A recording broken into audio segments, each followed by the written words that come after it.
Thank you, Mr. President. I'm really pleased to be on the floor today to join my fellow senator from Missouri to talk about, as a fellow member of the Appropriations Committee, what I think are the real highlights and the good parts about the fact that the process is moving, but also what's contained within the process. He did a great job, I think, of explaining some of the more detailed areas that are important to the entire country, but also to his area, and I'm going to do the same for my state of West Virginia. I want to commend the committee leadership, both the committee chairs and the ranking members, and our Senate leadership, both Senator McConnell and Senator Schumer, for moving this process forward. To make the good on the promise that we're going to return the appropriations process to regular order. I tried to explain it in a radio interview today, and I found myself saying, well, of course we would be doing this every year because appropriating money every year is one of the core missions of the Congress. Kind of hasn't worked out that way, and so I think this, the progress that we've made on these four bills, or are making on these four bills and the three previous bills, I think are an indicator that we're going to have some overwhelming bipartisan support. Each of these bills was written under the budget agreement that we passed and that President Trump signed into law. These bills address a broad range of national concerns and priorities, and they highlight areas that we've found bipartisan agreement and support on. I'm also happy that many of these bills not only have national priorities, but a lot of the national priorities are focused towards different states: rural America, urban America, agriculture America, highly technical jobs, etc. Since my first days in the Senate, I've been committed to doing all that I can to advance the issues that help the Mountain State, including improving our economy and making room for growth and development, fighting burdensome and overreaching environmental regulations that have crippled our coal industry, improving broadband access in our rural communities and across the states, and fighting the opioid epidemic that has disproportionately affected my state of West Virginia and devastated so many families and communities in our state but across the country. The bills under consideration today include resources and directions to address each of these priorities and many others, many others, I would add. So I'm going to call this the Omnibus Appropriation Act of in our Omnibus Appropriation Act of 2018, we made a significant investment in a pilot project at the USDA to improve rural broadband in unserved and underserved areas. The state of West Virginia is right in there in terms of lack of broadband deployment in our most rural areas. The Agriculture Appropriations Bill in this minibus builds on those investments and provides an additional $400 million into that pilot program. You know, closing the digital divide has been one of my top priorities. I started my Capito Connect plan and talk about the progress that can be made. But this pilot program will help us build on that progress and connect areas that previously lacked service, making the highlight of the bill for me.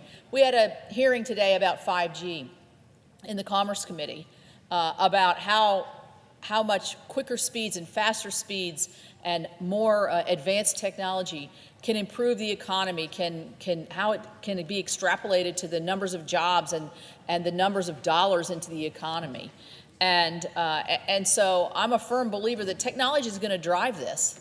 But for those areas that are still left behind or still on the wrong side of the digital divide, certainly the programs within the USDA is going to be a big boost. I've already had several conversations with USDA to make sure they understand the unique challenges that we face in West Virginia when it comes to connectivity, and that they continue to keep these challenges in mind as they move forward on the pilot programs. Well, you know, every senator here could make an argument on what their particular challenges are. One of the challenges that we face that some of our Midwesterners don't face quite as much is our terrain. We're not called the Mountain State for nothing, and it's hard to drive from one place to another without being in a mountain. If you don't live on a hill, you live in the valley, and that creates challenges for connectivity that technology is going to drive. So I'm very encouraged about this.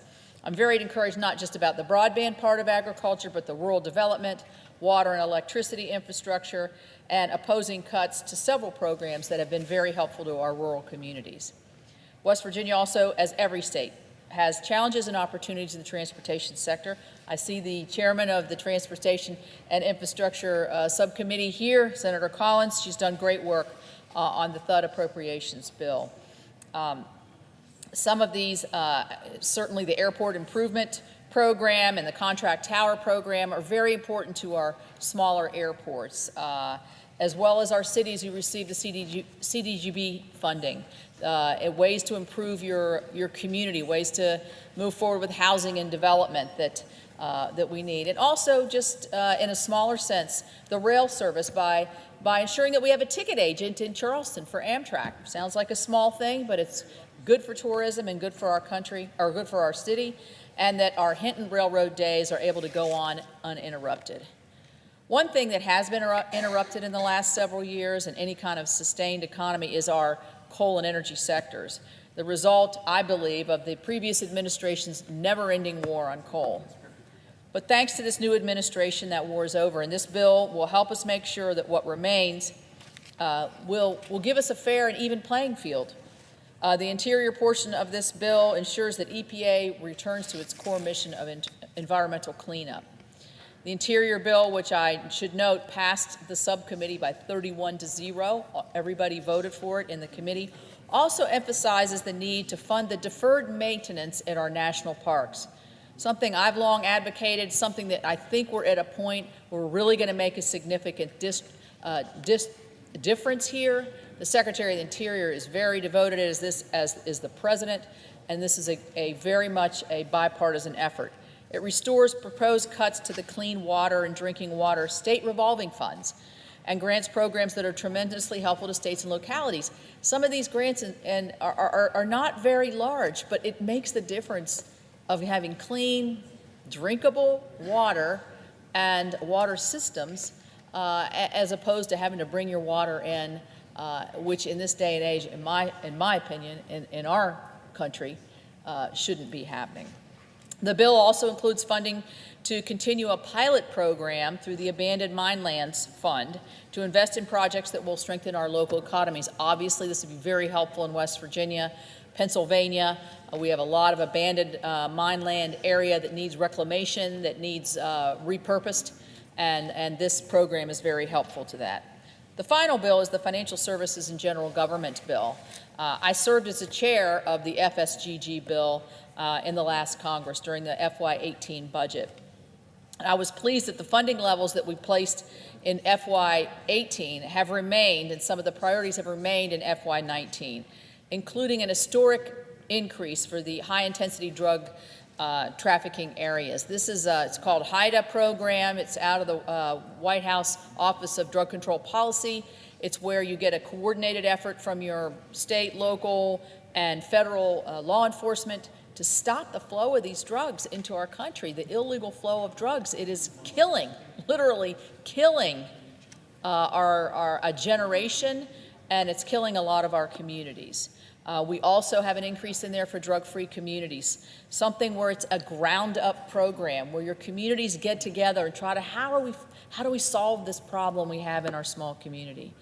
That increase, I think, demonstrates a commitment to the Office of National Drug Control Policy and a rejection of the proposed elimination of the ONDCP. I also was concerned, having been a member who voted for the historic tax cuts and tax relief that we passed in December, want to make sure the IRS can implement this so that we don't have a glitch or a hitch while people are getting more money back and filing their new taxes. So the IRS needs these resources. It just so happens a lot of those IRS workers actually live and work in the state of West Virginia. So this is a very, will have great impact, I think, in my region. So as you can see, we're doing the people's business here by taking up and debating these appropriations bill. I think the committee is functioning.